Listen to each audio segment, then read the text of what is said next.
The United States has issued an ultimatum to the Russian Federation: comply with the Intermediate Range Nuclear Forces Treaty, or the U.S. will withdraw. But Moscow says Washington hasn't provided any evidence that it's not in compliance. RT correspondent Dan Cohen has the story. Dan. Well, Secretary of State Mike Pompeo was speaking to NATO on Tuesday when he issued the ultimatum. In light of these facts, the United States today declares it has found Russia in material breach of the treaty and will suspend our obligations as a remedy effective in 60 days unless Russia returns to full and verifiable compliance. Russian President Vladimir Putin says Washington not only hasn't provided any proof Moscow is violating the treaty, but that the Pentagon has already allotted budget for the weapons it's threatening to build and is using Russia as a scapegoat.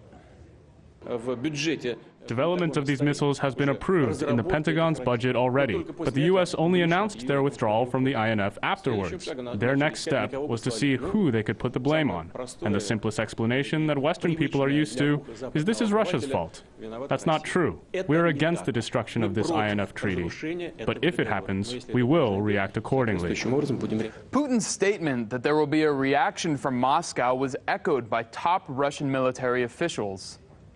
At the same time, the situation in the sphere of armament has been made significantly harder after the statement from the U.S. president about their desire to exit from the INF Treaty. We can see it as a very threatening step, which has the potential to have negative influence not only on European security, but also on strategic stability as a whole. Of course, if the INF Treaty is destroyed, we will not leave it without a response. The INF Treaty was signed by the U.S. and the USSR back in 1987, just a few years before the end of the Cold War. It stipulates that neither countries are allowed to produce or test short or middle-range missiles that can carry nuclear warheads. Critics of the U.S. withdrawal aren't only in Moscow.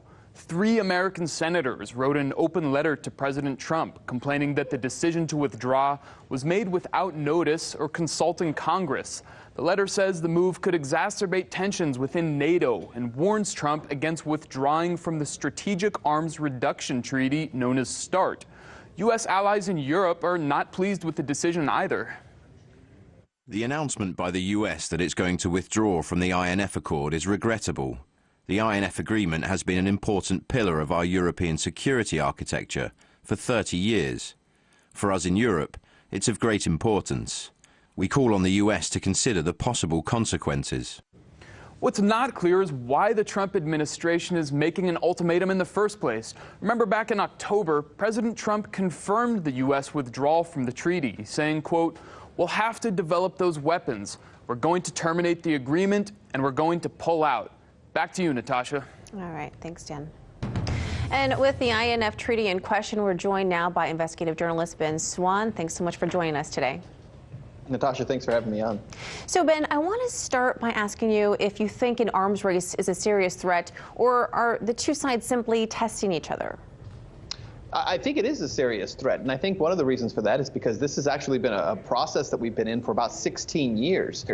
Under George W. Bush, the U.S. ended a second treaty with Russia, also dealing with missiles. That was in 2002, in June of 2002. The Bush administration at that time decided they did not want to be part of this treaty anymore. Russia basically didn't really respond to it at that time, but a lot of people in the European community did. They were not happy about it. And so this is almost a continuation of what we've seen developing now for about 16 years, where the U.S. has decided they no longer want to honor these treaties. For what reason, I'm not sure. And President Trump and NATO agreed to give Russia a 60-day ultimatum to rejoin the treaty and are showing a united front. So what does Moscow need to do to prove innocence, and can they even do that at this point?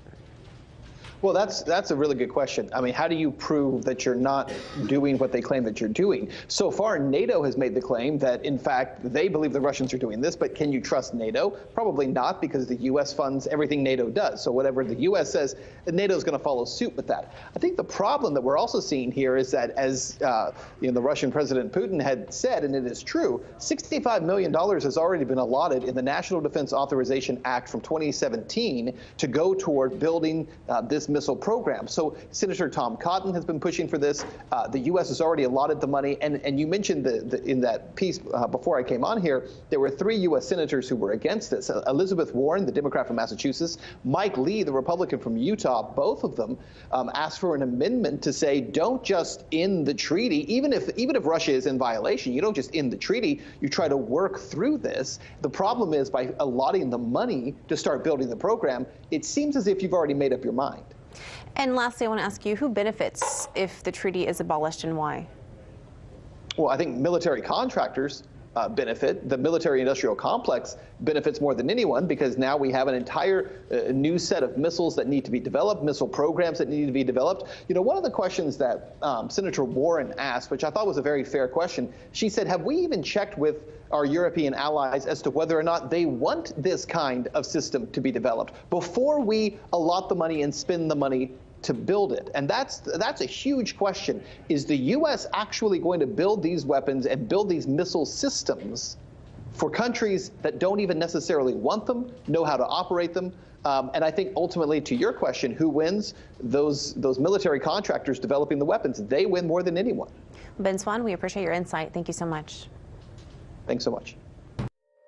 Hey YouTube, thanks for checking out our channel. We hope you enjoyed the video. We have tons of content for you just like this. For more of RT America's one-of-a-kind news and analysis, be sure to subscribe and never stop questioning more.